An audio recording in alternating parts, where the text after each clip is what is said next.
Comme je vous l'annonçais en introduction, nos deux invités avec nous, Tantoine Nguyen et Mohamed Chouker de l'association Infodébat. Bonjour à vous, messieurs. Bonjour. Merci d'avoir accepté notre invitation. Vous êtes avec nous aujourd'hui pour parler du prochain débat que vous organisez, donc ce samedi, le 21 février, sur le thème « Pourquoi l'Europe choisit-elle le chômage de masse ?» Donc c'est au Marina, à Montigny-le-Bretonneux, donc c'est un bar, le Marina qui est assez connu, donc ce samedi à 16h30. Alors, est-ce que vous pourriez peut-être rappeler, vous étiez déjà venu ici au mois de janvier, mais nous dire ce qu'est l'association Infodébat et comment elle s'est montée, Mohamed Chouker. Alors, l'association Infodébat, en fait, c'est un groupe de jeunes qui ont décidé de monter un mouvement pour essayer d'influencer clairement, de jouer un rôle, de s'engager dans la vie citoyenne publique, dans la vie citoyenne publique. Voilà. Donc, c'est-à-dire d'aller parler avec des jeunes, d'organiser des actions, d'organiser des actions, d'emmener à l'engagement, de pousser à l'engagement, de pousser les gens à prendre conscience de leur environnement et de, pourquoi pas, faire une partie du chemin avec nous. Et quand est-ce que vous l'avez lancée, cette association, et comment elle est née l'idée justement de faire une association et d'aller entre guillemets, chercher d'autres jeunes? En fait, on partait du constat que la situation en France et même en Europe était difficile pour un certain nombre de personnes. Et donc, autour de nous, en fait, en parlant avec les gens, on s'est aperçu que les gens vivaient cette difficulté-là, qu'il y avait une révolte. Et donc, on a choisi de se regrouper et de regrouper les gens qui subissaient ces difficultés, qui partageaient les mêmes analyses que nous. En tout cas, s'ils ne les partageaient pas, qu'on pouvait, à partir de leur révolte, leur expliquer leur situation. Et voilà. Vous avez fait un premier débat au mois de janvier, fin janvier, sur les thèmes « Les jeunes, quel avenir ?» Donc, c'était assez cohérent, puisque ce sont les jeunes dont vous nous parliez à l'instant. Alors, comment s'est passé ce premier débat du côté de Plaisir ? Ça s'est très bien passé. Vous avez réussi à fédérer, à amener un petit peu de monde? Ça s'est très bien passé. On était une quinzaine. Ouais. Ça s'est très bien passé. Les gens avaient des choses à dire. D'ailleurs, pour dire la vérité, on avait du mal à les arrêter à la fin. Ouais. Il a fallu un peu qu'on force. C'était pas assez long. Comme souvent, au début, personne ne veut parler, puis après c'est ça. Il y avait un peu de timidité au début, mais en fait, les gens, finalement, ils ont parlé. Et finalement, je pense que c'était très intéressant, d'abord pour nous-mêmes, en tant qu'animateur de ce débat, d'exposer nos idées et d'écouter ce que les gens avaient à dire. Et je pense que pour eux, ça a été aussi intéressant parce qu'ils avaient besoin de cet exutoire-là, de pouvoir s'exprimer, d'exprimer leurs difficultés au quotidien. Donc voilà, c'était très enrichissant et c'est pour ça qu'on va réitérer l'expérience en espérant cette fois ramener encore plus de monde et en espérant aussi aller encore plus au fond des choses en termes d'idées. Parce que là, donc c'était à Plaisir, là vous passez à Montigny-le-Bretonneux et le prochain rendez-vous, donc c'est à Montigny au Marina, donc je le disais tout à l'heure sur le thème « Pourquoi l'Europe choisit-elle le chômage de masse ?» Alors pourquoi avoir choisi, messieurs, de traiter la question européenne pour votre deuxième débat? Pourquoi parler d'Europe? Alors c'est surtout la question... C'est surtout la question du chômage en fait qu'on veut traiter derrière ce thème-là. Ouais. En fait, pour un peu politiser le thème, il suffit de prendre les chiffres du chômage en France au niveau national et il suffit de prendre également certaines déclarations des politiques qui sont, on peut dire, très, très contradictoires. Ouais. Notamment, par exemple, je reprends des déclarations de Manuel Valls. Ouais, donc le Premier ministre. En octobre dernier, il avait déclaré le gouvernement est en échec sur le chômage. Mais en même temps, le gouvernement fait tout pour lutter contre le chômage. Ensuite, en janvier, après la publication des chiffres de chômage qui ont montré une hausse de celui-ci, il déclare « Il ne fallait pas s'attendre à des miracles concernant le chômage ». Du coup, il revient un peu sur sa position. Et dernièrement, c'était avant-hier, il me semble, le 16 février, il déclare devant toutes les chaînes de télé moi, je suis chef de gouvernement, moi, je suis Premier ministre de France, et mon seul rôle, ma seule priorité, c'est de mobiliser pour combattre l'antisémitisme. Donc, on voit clairement que d'un moment à l'autre, en fait, certaines priorités, sachant qu'il y a quand même le chômage tourne autour de 10%, et c'est presque 10% en France. Quasiment 10%, 9,9, 10,1 selon les instituts de sondage. Et on voit clairement qu'il le relègue c'est pas une priorité quoi pour le gouvernement. Ce qui est vraiment choquant pour le coup, ce qui est grave. Alors Tantan Nguyen, quel est le lien peut-être par rapport à ce que vient de dire Mohamed Choucair, comment en arrive-t-on ensuite de ces déclarations de Manuel Valls à l'Europe en général, puisque dans votre problématique que vous allez aborder, vous nous demandez pourquoi l'Europe choisit-elle le chômage de masse comme si elle le choisissait délibérément. Justement, c'est la question fondamentale. C'est pour ça qu'on a aussi choisi de traiter ce thème-là. C'est que lors de notre dernier débat, en fait, comme je disais, on a écouté les gens, on les a écoutés dans leurs difficultés, qui sont réelles. Et seulement le problème dont on s'est aperçu, c'est que les gens n'identifiaient pas la cause de leurs difficultés. Et la cause de leurs difficultés économiques et sociales. Or, moi, je pars de la réflexion que le chômage ne vient pas de nulle part. Il a des causes, il a des origines, et au départ, il y a même une volonté délibérée. Et donc, là, je fais le lien avec l'Europe, c'est que pour moi, le chômage, il est décidé à ce niveau-là. Le chômage que nous subissons en France, que les pays européens subissent, surtout les pays du Sud, c'est-à-dire Grèce, Italie, Espagne, Portugal aussi, vient des décisions qui sont prises au sommet de l'oligarchie européenne. En tout cas, il y a une vraie fracture. Vous venez de citer des pays comme la Grèce avec plus de 25% de chômage. Il y a également l'Espagne qui est également à plus de 25%.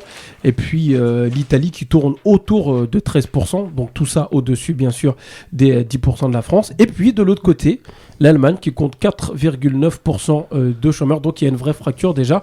On peut dire l'Allemagne, qui est un peu seul en tête dans les pays européens, si on met le Royaume-Uni à part. Et puis ensuite, c'est la France. Et puis, ça semble décrocher avec l'Italie d'abord, et ensuite Grèce, Portugal, Espagne. Juste pour rebondir, en fait, vous venez de dire différents taux de chômage de différents pays de l'Union européenne. Pour les comparer à la France, en fait, moi, ce que je voudrais dire, c'est que les chiffres du chômage qu'on connaît en France, qu'on nous balance dans tous les médias, sont des chiffres en réalité faux, en fait. C'est-à-dire, ce que je veux dire par là, c'est que les chiffres du chômage sont juste un mensonge officiel. Je veux dire par là, la façon de comptabiliser le chômage, en fait, on catégorise les chômeurs en 8 catégories. Il y a 8 catégories de chômeurs. 8 catégories. Aujourd'hui, on a remplacé ça par des lettres, mais c'est pareil. Et par exemple, dans la catégorie 1, c'est ceux qui travailleurs en CDI à temps plein. Ouais. Mais il y a d'autres catégories pour montrer l'absurdité de ce classement-là. Catégorie 4, par exemple, c'est les stagiaires et les personnes en formation. Catégorie 3, c'est les personnes qui n'ont pas travaillé, qui n'ont plus de travail, mais qui ont travaillé au moins 78 heures le mois précédent. Et donc, ce que je veux dire par là, c'est que les chiffres qu'on nous balance dans les médias sont en réalité l'arbre qui cache la forêt. C'est des chiffres totalement faux qui veulent rien dire. Vous êtes en train de nous dire directement que le taux de chômage réel est beaucoup plus important que ces 10%. Important. En fait, le taux de chômage qu'on nous balance quand on nous dit 10%, en réalité, c'est que la moitié du vrai taux de chômage parmi la population active. Et est-ce que ça, c'est par rapport aux données dont on dispose officiellement, ou est-ce que c'est justement par rapport à ce que vous venez de nous dire, c'est-à-dire qu'on a uniquement une partie des chiffres et donc forcément, c'est plus important? Oui, en fait, comme je disais, les statistiques sont faussées et servent juste à camoufler le véritable nombre de chômeurs. Mais, comment dire ? Parce que quand on nous parle des 10% du coup, c'est 10% de quoi qui sont... Alors on parle de quoi exactement ? C'est 10%, officiellement, c'est 10% de la population active qui est au chômage. Ouais. Mais en réalité, d'après les chiffres, il y a 1,5 à 2 millions de RMistes, de personnes qui touchent, mais qui ne sont plus comptabilisés comme chômeurs. L'emploi. Ouais. Il y a la population, tous les jeunes qui décrochent scolairement et qui trouvent pas de formation, qui trouvent pas de travail, mais qui n'ont pas assez cotisé pour pouvoir rentrer dans les catégories, dans une des 8 catégories. Et ces gens-là ne sont pas comptabilisés dans les chiffres du Pôle emploi. Voilà, en fait, c'est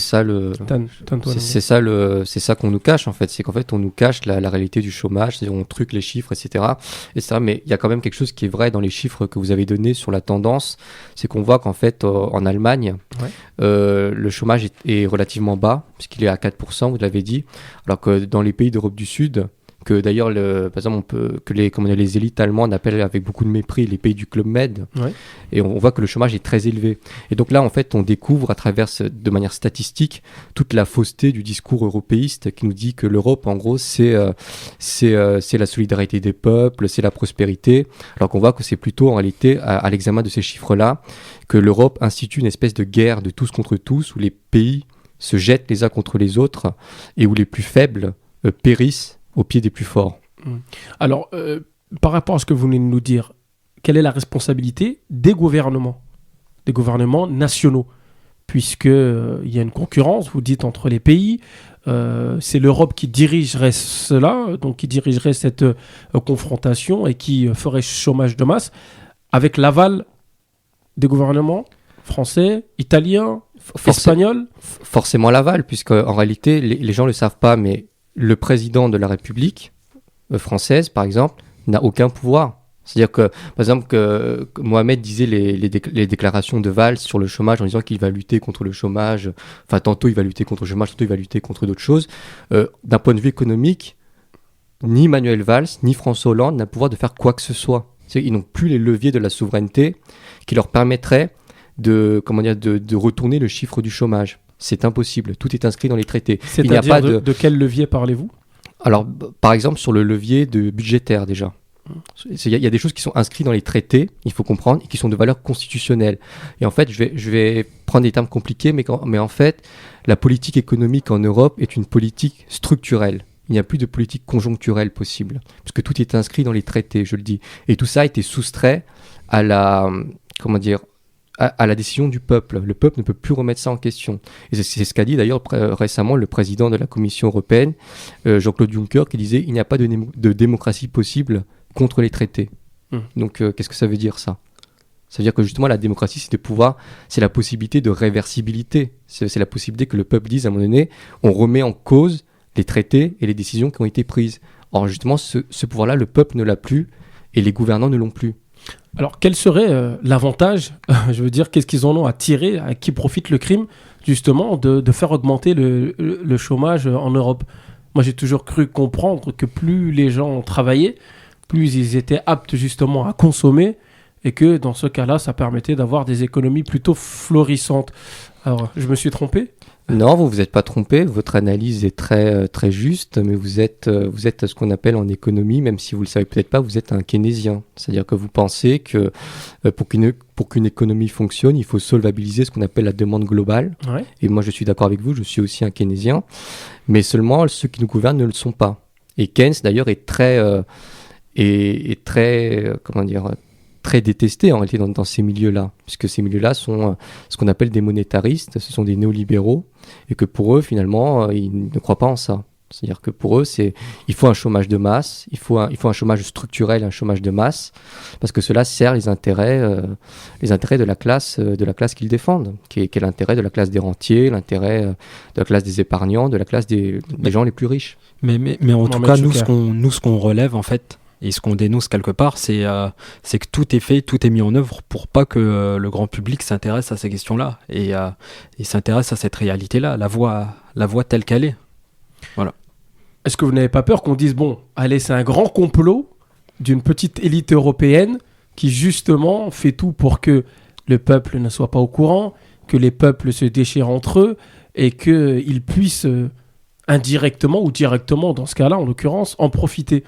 Est-ce que on a l'impression d'avoir un petit bâtiment européen à Bruxelles dans lequel une quinzaine de personnes se retrouvent régulièrement pour mettre des politiques qui sont contre les peuples ? En tout cas, nous, ce qu'on dit, c'est que les faits sont là, les faits sont les faits, et on propose une alternative, on propose une solution, c'est de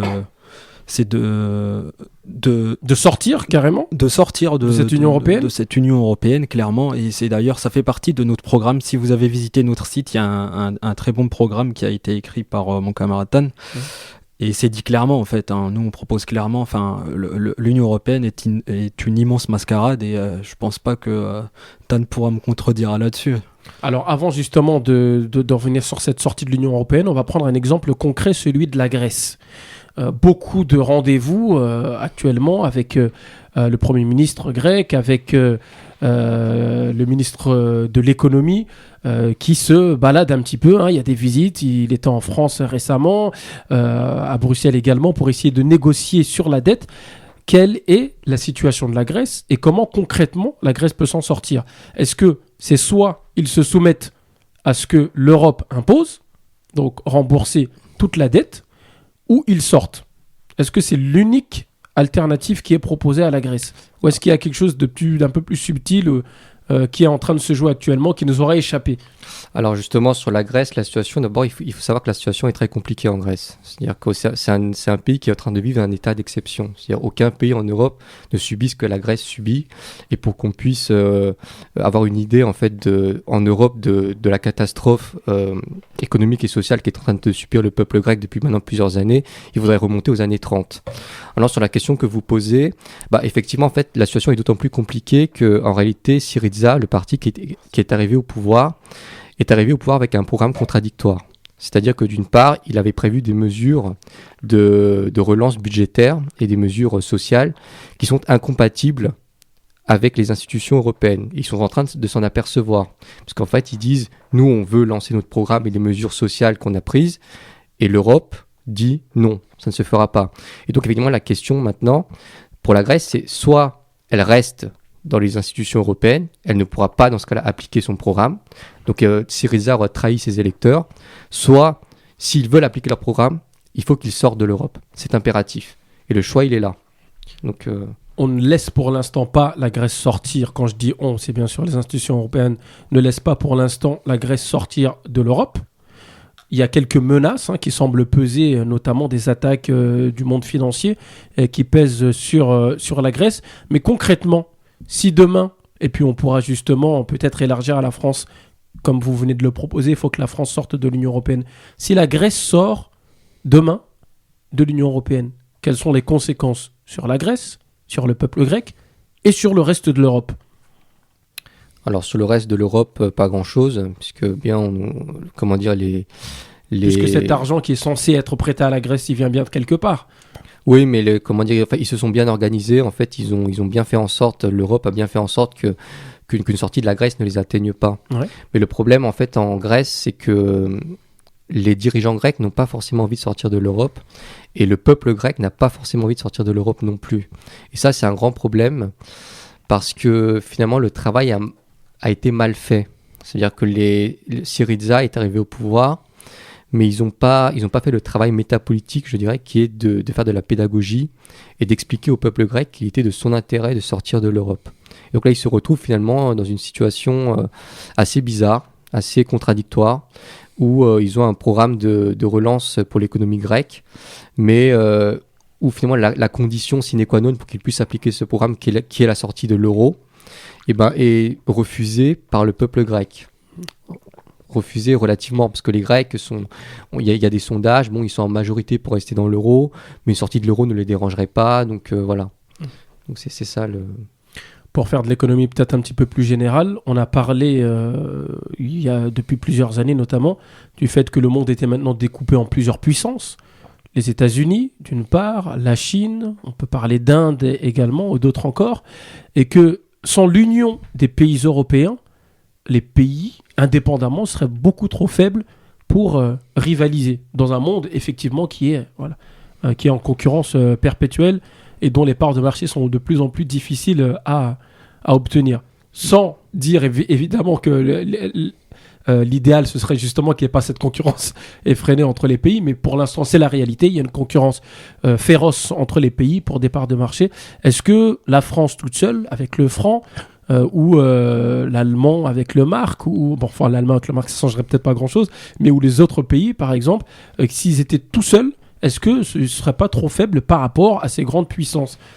Et bien ça c'est le grand mensonge des européistes, c'est de dire finalement les pays indépendamment ne peuvent pas vivre seuls, il faut cette structure de l'Europe pour faire face à la concurrence des pays émergents, des BRICS, du Brésil, de l'Inde, etc.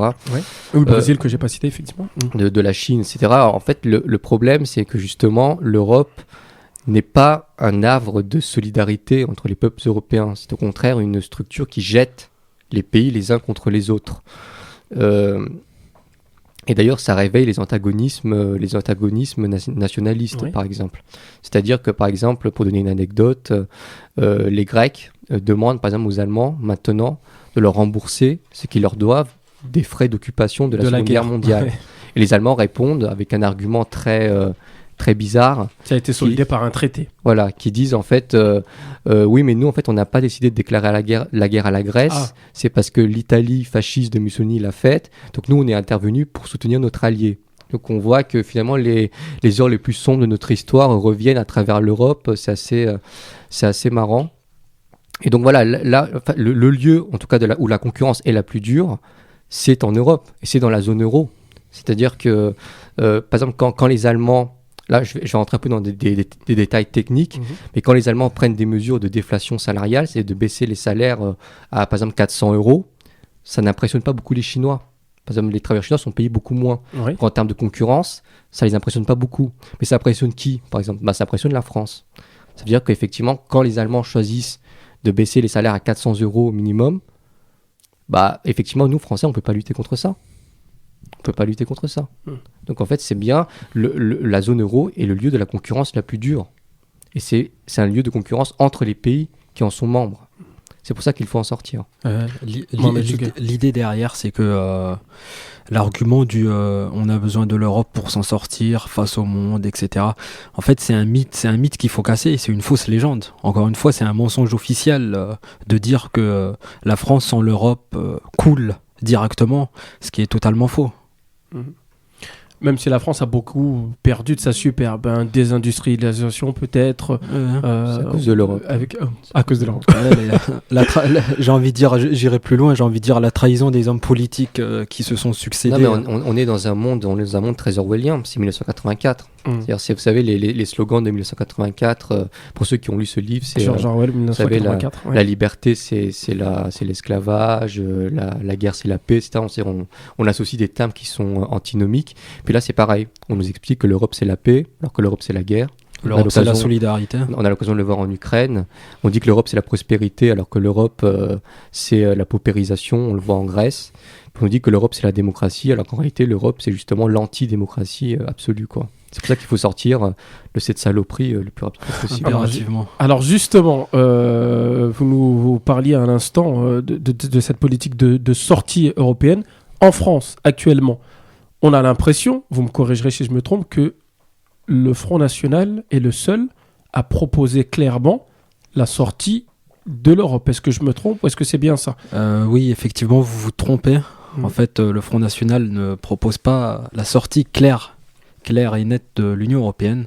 Il propose simplement une sortie de la zone euro renégociée avec tous les partenaires européens. Ce qui voudrait dire que sur les 28 États membres, s'il y en a un seul qui n'est pas d'accord, la France ne peut pas sortir, ne quitte pas la... Enfin, ce qui est impossible en réalité. Techniquement, les 28 ne pourront pas être d'accord là-dessus. Et c'est-à-dire qu'il faut l'aval des 28 pays européens pendant un vote pour qu'un pays puisse sortir. C'est matériellement impossible. C'est matériellement impossible. Bon, c'est pour ça que le Front National est peut-être, sont peut-être les plus habiles dans cette espèce de petit jeu de manipulation, parce ils ont réussi à faire croire aux Français, à une grande partie des Français qui sont mécontents et qui sentent bien d'instinct que le problème c'est l'Europe, que eux étaient le parti anti-européiste. Alors le problème c'est que quand on étudie la question, et c'est inscrit dans leur programme, il n'y est pas du tout. C'est très spécieux comme raisonnement, parce qu'en fait ils posent des conditions qui sont irréalisables. Par exemple, Mohamed parlait de la sortie de l'euro négociée avec les partenaires, on est 28. Il y a des calculs qui ont été faits par des spécialistes. Avoir l'unanimité, parce qu'il faut l'unanimité pour que les traités soient renégociés, à 28, c'est impossible. Et ça, il y a des spécialistes qui ont étudié la question, qui ont fait des calculs mathématiques. Ils ont fait des calculs mathématiques. C'est absolument impossible. Pour donner un ordre d'idée, apparemment, la probabilité pour que ça arrive, ce serait un coup sur 10 millions d'années, quoi. Donc voilà, c'est totalement ridicule, quoi. Mais là où c'est très difficile, c'est que par exemple le Front National, et c'est dans son programme, j'invite tout le monde à aller vérifier. C'est-à-dire, je ne suis pas en train d'inventer. Un référendum qui sera proposé, c'est ce qu'elle a déclaré. Mais surtout, ils invoquent l'article 50 du traité sur l'Union européenne en disant que c'est le traité de renégociation des traités, ce qui est totalement faux, parce que l'article 50 du traité sur l'Union européenne n'est pas celui-là. C'est celui qui dit que les États membres peuvent sortir unilatéralement de l'Union européenne et des traités. Donc en fait, ils invoquent l'article 50, mais en même temps, ils disent... Ils n'en ont pas besoin. Non, ils pourraient sortir unilatéralement. Non, c'est-à-dire que c'est une manipulation. Et d'ailleurs, je vous renvoie au site, puisqu'on a plusieurs articles sur le Front National, et on en a notamment un qui s'appelle « L'effroyable imposture du Front National ». Et donc, qui traite cette question-là. Infodébat.fr. Voilà. Et donc, les gens verront justement que le Front National, c'est pas la solution. Et là, c'est pas la solution. Ils sont à 30%, mais malheureusement pour nous... Malheureusement, pour les Français, c'est pas la solution. Mais là, on retourne à 1984. C'est Goldstein, c'est l'ennemi utile que le système s'est créé pour détourner le peuple, justement. Même si le Front National ne dit pas que des contre-vérités. C'est ça aussi c'est pour ça qu'il est très efficace. C'est qu'il dit une partie de vérité, mais il conduit en réalité ses électeurs dans une impasse.